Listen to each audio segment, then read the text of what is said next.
Hi guys, இன்னைக்கு சிவராத்திரி. அதான் நம்ம வீட்டு பக்கத்தில் இருக்க சிவன் கோயில் தான் போயிருந்தோம். கொக்கராம்பேட்டை சிவன் கோயில் தான்.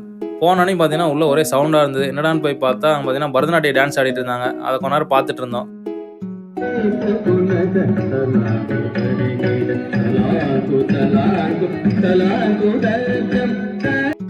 பரதநாட்டியம்லாம் பார்த்துட்டு உள்ளே போயிருந்தோம். உள்ளெல்லாம் பாட்டு பாடிட்டு சூப்பராக இருந்தது. மெயின் கருவறையில் வந்து பார்த்தீங்கன்னா வீடியோலாம் எடுக்க முடியாது. நம்ம உள்ளே பார்த்தீங்கன்னா செம கூட்டமாக இருக்கும். ஏன்னா இந்த சிவன் கோயிலுக்கு தான் எல்லாம் சுற்றி இருக்கவங்க எல்லாருமே வருவாங்க. விளக்கெல்லாம் ஏற்றி வச்சிருக்க பயங்கர வைப்பாக இருந்தது. அப்புறம் பார்த்தீங்கன்னா வெளியில் வந்து 12 மணி பூஜை நடக்கும். அதுக்கு தான் வந்து எல்லாம் வெயிட் பண்ணிட்டுருந்தாங்க. அந்த பூஜையும் நடந்துட்டு இருந்துச்சு. நீங்களே பாருங்கள்.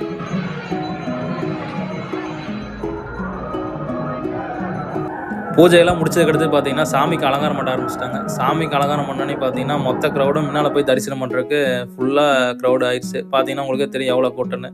நம்மளே எப்படியும் அந்த கூட்டத்தில் நின்று முன்னால் போய் எப்படியோ சிவனை வந்து சிறப்பாக தரிசனம் பண்ணிட்டு கிளம்பியாச்சு. சிவராத்திரி அன்னைக்கு ஒரு பயங்கர பக்தியோட. Tata bye bye guys. Like பண்ணுங்கள், சப்ஸ்கிரைப் பண்ணுங்கள். அப்போ தான் அடுத்தடுத்த வீடியோ உங்களுக்கு வரும். அப்படியே இது என்ன மரம்னு கமெண்ட்டில் சொல்லுங்கள்.